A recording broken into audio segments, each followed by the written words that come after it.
સાપા હજી રોકાણા હોય કે નીકળી ગયા હોય, ગિરી સાપાની પણ હાજરી હતી. સોનલધામ મઢડા મારી ઉગમણા ઓરડા વાળી ભજુ તો ભેળિયા વાળી અને હાકલો કરો ને જો હામી હોકારો ન આપે તો મારા મઢડા ખોટ બે હો.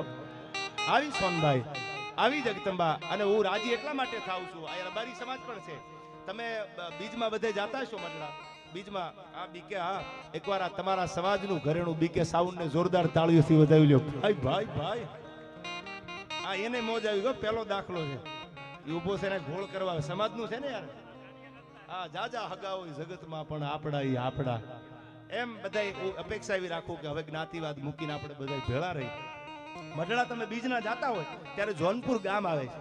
હું ગૌરવ લઉં છું રબારી સમાજ ઉપર યાર, કે 1 લીટર દૂધની કિંમત, હું મારા ડિબેટમાં જે તે સમયે ટીવીમાં બોલેલો, મારા ઇન્ટરવ્યુમાં, કે કોઈ ભાવ વધારી દીધા. જે ઇન્જેક્શન 2000 નું આવતું એના 50-50 કરીને કાળા બજારે કમાણા.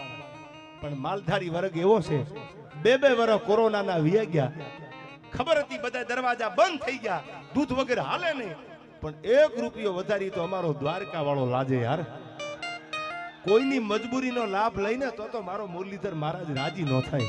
1 રૂપિયાનું કાળા બજાર માલધારી નથી કર્યું. આજે અહીંમાં મઢડા જાવ ને તો તમે બીજના દિવસે કોક દી જાવ તો જોજો, જોનપુરના આખો જે નેહડો છે રબારીનો, એ રોડ ઉપર બધા યુવાનો ઉભા રહી જાય અને સાહેબ દૂધના કેન લઈ અને સાહેબ ગળાના હમ દઈ દઈ, બાવડા ઝાલી ઝાલી અને તમને ચા પાતા હોય. આથી બીજો માનો પ્રેમ ક્યાં જોવા મળે યાર? આથી કયો આમાં ક્યાં જ્ઞાતિની વાત કરે? હું હજી કહું છું, આજે કહું છું, બોલું છું, હજી બોલવાનું કે 71 ના યુદ્ધમાં જેથી જરૂર પડી તેથી ભારત પાકિસ્તાનના ભાગલા પડ્યા અને તેથી સિંધ પ્રદેશમાંથી નીકળી ગયો માણસ અને વાવની બાજુનું લીંબાળા ગામ કોક દી આવો તો આવો.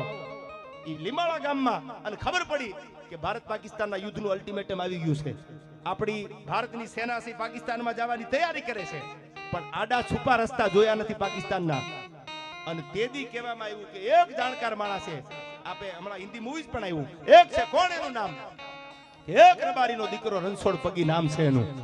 અને ઈ જો ભેળો હાલે તો પાકિસ્તાનના લાહોરના છુપા રસ્તા મળી જાય, કારણ કે સિંધમાં રહેતા, પાકિસ્તાનના લાહોર બાજુ રહેતા હતા એટલે એને ખબર છે રસ્તાની. કહેવામાં આવ્યું આ ઝુકેગા તો હવે આવ્યું. તેદી રણછોડ રબારીએ કીધું તું ઝુકેગા નહીં સાલા, અને કીધું તું લાહોર ને કરાચી સુધી ભેળો આવું માનજો હું રબારી બોલ્યો છું. અને તેદી 71 ના યુદ્ધના અલ્ટિમેટમ આપ્યા પછી આપણા ભારતના સૈન્યની હારે એ રણછોડ પગી લીંબાળાનો રબારી વાવ થરાદની ધરતી બનાસકાંઠો એ ઠેઠ લાહોર અને કરાચી સુધી ભેળો હાલ્યો કે કદાચ ખોળિયું ખાલી થઈ જાય તો કુરબાન છે, પણ મારી ભારત હાટું થઈને મરવાની તૈયારી છે. આના અમે ચાહતો છીએ. ક્યાં નાગાજન સિસોદિયાની વાતો કરી, ક્યાં ભગતસિંહના કવર અમારા ઘરે આવે છે, ક્યાં ચંદ્રશેખર આઝાદના રામપ્રસાદ બિસ્મિલના કવર આવે છે, પણ આ દેશ માટે જેને પ્રાણ દીધા છે, પોતાના ખોળિયા ખાલી કર્યા છે, એના આપણે પૂજારી છે, એને આપણે યાદ નહીં કરી તો આપણા સિવાય યાદ કોણ કરે? આ ધરોહરને ભૂલવી નથી. અને આવી ધરોહરોને યાદ રાખવા માટે મારી તમારી ઉપર જેને કૃપાના અને કરુણાના વરસાદ વરાવ્યા એવી જગદંબા રૂપલમાં બેઠા છે. ત્યારે મને ગીત એક રૂપલમાંનો ભાવ મને યાદ આવે. કેવી છે મારી રામપરા વાળી માં રૂપલ? રૂપલમાં રામપરામાં વડી જોયના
રૂપલમાં રૂપલમાં રૂપલમાં જ રામ